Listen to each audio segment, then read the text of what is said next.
Hello. I'd like to welcome you and thank you for joining us here at the Greenbrier Church Online. Today is the last Sunday of October, and if you've been in a store the last 30 days, you're keenly aware that the holidays are coming. I was walking through Sam's last week and I was greeted by a sign reminding me that I have less than 60 days until Christmas, and it made me shudder. I love the holidays, but honestly, I'm not ready. Actually, I'm not even ready to begin getting ready. I know that there are people who love the entire holiday season. I know folks that really love Thanksgiving and they endure Christmas. I know others that have already going to have their Christmas tree up the day after Halloween. And I know people who would rather sit through a 10-hour presidential debate than begin to prepare for the holiday season. However, you feel about the next 2 months, I believe we can all agree that celebrating Thanksgiving, Christmas, and New Year's can be a bit stressful.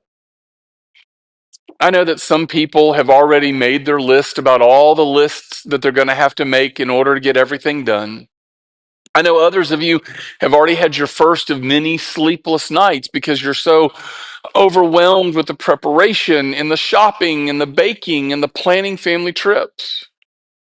Some of you are feeling a bit anxious because you don't know if you're going to be able to find the time to do all of the special things that have to get done every season. Like you've got to make the special pie for Thanksgiving. You got to put up the special decorations for Christmas. You got to buy a special gift for someone so they can know how special they are to you. All of these things are great, but if we're not careful, we allow these things to steal the joy and the peace that we've just spent the last 7 months talking about in our study of the book of Philippians. I want to remind you of a passage we looked at just 3 weeks ago where the Apostle Paul writes, I do not speak because I have need, for I have learned in whatever state I am to be content. I know how to face humble circumstances and how to have abundance everywhere and in all things. I have learned the secret to be both full and to be hungry, to both abound and to suffer need. I can do all things because of Christ who strengthens me. The principle of contentment is going to be so very important over the next 9 weeks. It's going to be so easy for us to get obsessed with trying to make everything perfect. We often put so much stress on ourselves because we live under this delusion that we've not only got to get everything done, if we don't do it perfectly, our family will never know how much we love them and we appreciate them. If you have any hope of this being the most wonderful time of the year, you need to remember that contentment isn't denying your feelings about wanting or desiring something. Real contentment means that you are not controlled by those feelings. It seems to me that, especially during the holiday season, we tend to get engrossed in the things and the activities that we believe will make us happy, or at least give off the appearance of being one big happy family. And in our effort to hide our family's dysfunction, we forfeit our ability to experience contentment. You're going to take your kids or your grandkids out to meet Santa Claus and have pictures made for your Christmas card, only to get a card from a friend and see that their kids or grandkids looked cuter sitting in Santa Claus's lap. You're going to go all over town looking for the perfect turkey. You're going to bake it with 18 sticks of butter, and it's still going to come out drier than Methuselah's bones. You're going to notice that your neighbor's Christmas tree sitting in their front window is bigger and fuller than the scrawny Charlie Brown Christmas tree that you have in your house. The result is it's easy to get down on ourselves and to buy into the lie that if we would just try harder, then we won't ruin Christmas. Everybody else seems to have it all together. And so we sell our joy and our peace to the false gods of comparison and envy. And instead of enjoying the season with people that we love, we're so overwhelmed and overstressed, we just long for the season to get over. So if you allow me a little grace, I want to spend our time together today talking about how we can find real contentment during the holiday season. Basically, all I want to do is remind you of a few mustard seeds that I believe will allow you to once again find the joy in the holidays. Because I understand all too well the stress that many of us are going to feel this season. And if we're not careful, we're going to miss the meaning behind Thanksgiving and Christmas. So, the first thing that I want us to remember is I want us to remember that we need to set realistic expectations. As you prepare for the holidays, it's worth remembering that everything doesn't have to be perfect for something good to happen. First thing I want to urge you to do is to have realistic expectations. The truth is, you're not going to have a Norman Rockwell Thanksgiving family dinner. You're not going to have a Norman Rockwell Christmas family dinner. I mean, not even Norman Rockwell was able to pull off the perfect family dinner. We often set ourselves up for frustration by having expectations that are unlikely or even impossible to be met. Everybody's not going to agree with you. Somebody's going to make a mistake. You will probably make a mistake. There are going to be disappointments. There are going to be arguments. There are going to be hurt feelings. Complications are going to arise. Disagreements among family members are going to ensue. You're going to get caught in traffic. Miscommunication is going to take place. You're going to go and the store is going to be all out of rolls. There's no feasible way that the next few weeks is going to be all wonderful turkey and dressing and the red jiggly stuff or presents or tinsel and holly. So be sure that your expectations for this season are at least reasonable.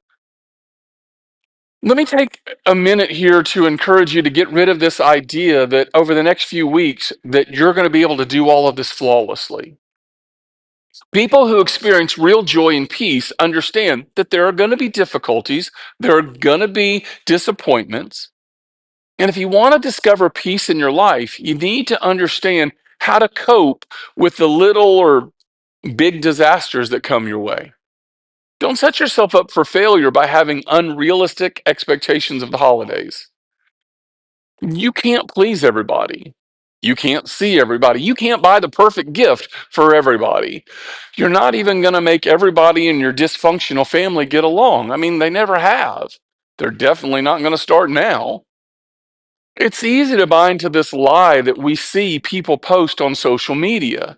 And the problem is, we see these lies and we compare ourselves to this airbrushed, photoshopped picture of this false, problem free life we like to portray in the world.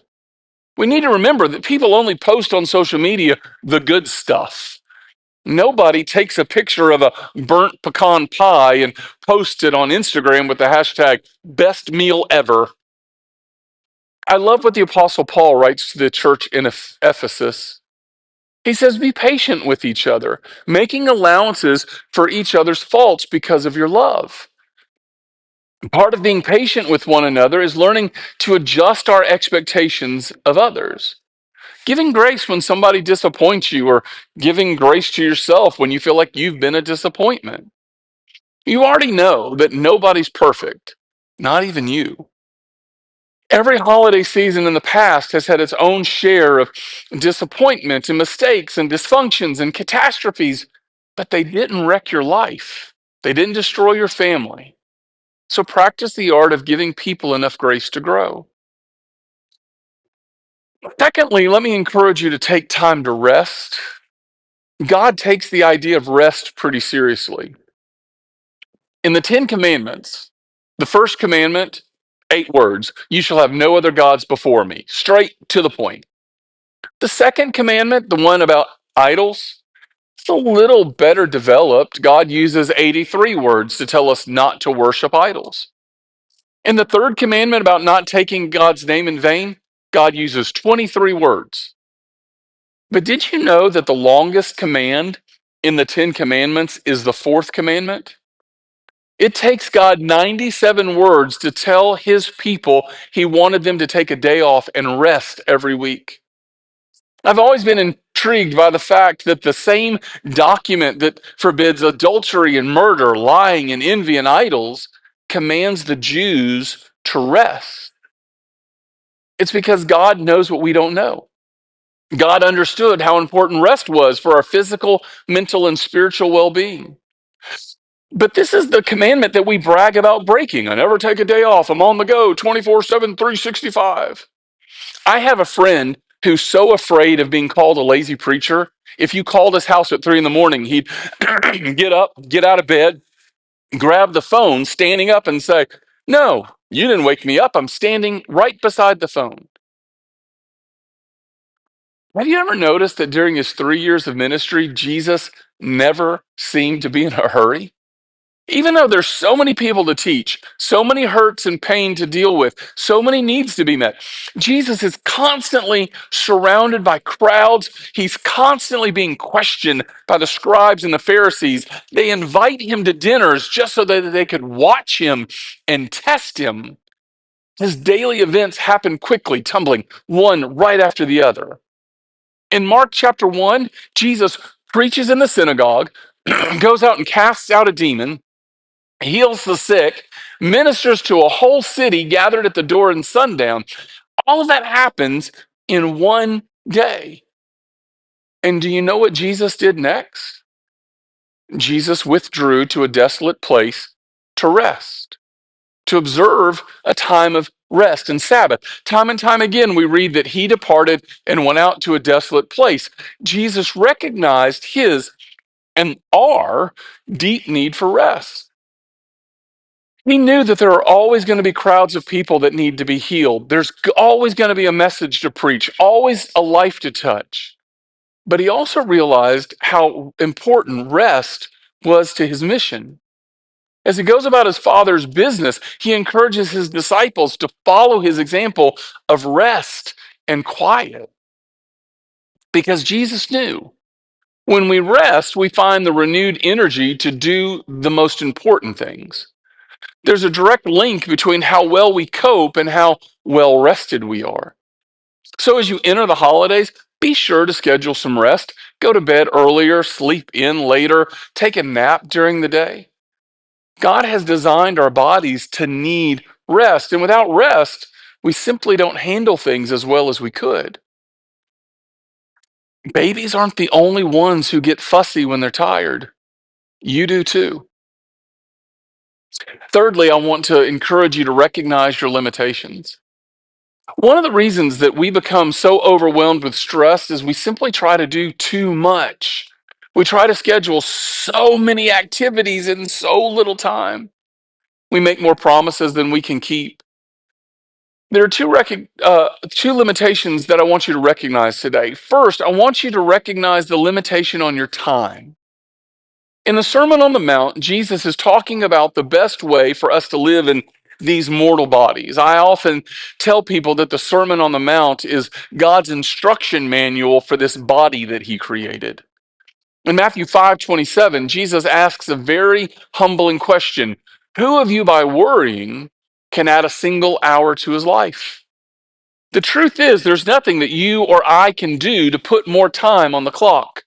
Stressing about how little time we have doesn't add any time to our schedule. Staying up later, getting up earlier, working through lunch is not going to give us more than 24 hours in a day. And actually, it's going to make us less productive. But there is something that can help. Before we get into November, I want you to sit down with your calendar and I want you to just go ahead and write in some quality time with your immediate family. Schedule some time to just enjoy being with them. Schedule some time to, I don't know, go on a hike or go on a walk or some time to enjoy a meal out on the back porch. Schedule some time to just hang out and to be together before any of the parties get booked or before anything else gets in the way. Make sure your family knows that they're the priority they deserve to be. When somebody calls you inviting you to a function, you can honestly look at your calendar and say, I'm sorry, I'm booked. When Tristan and I first had the boys, a wise man told me to always schedule my family first. He said, you will never get that time back. He said, you know, your job will replace you. You're going to make new friends, you're going to have new hobbies, new opportunities, but you will only have one family and one shot to make a lasting impression on their lives. So make sure they understand that they are a priority for you.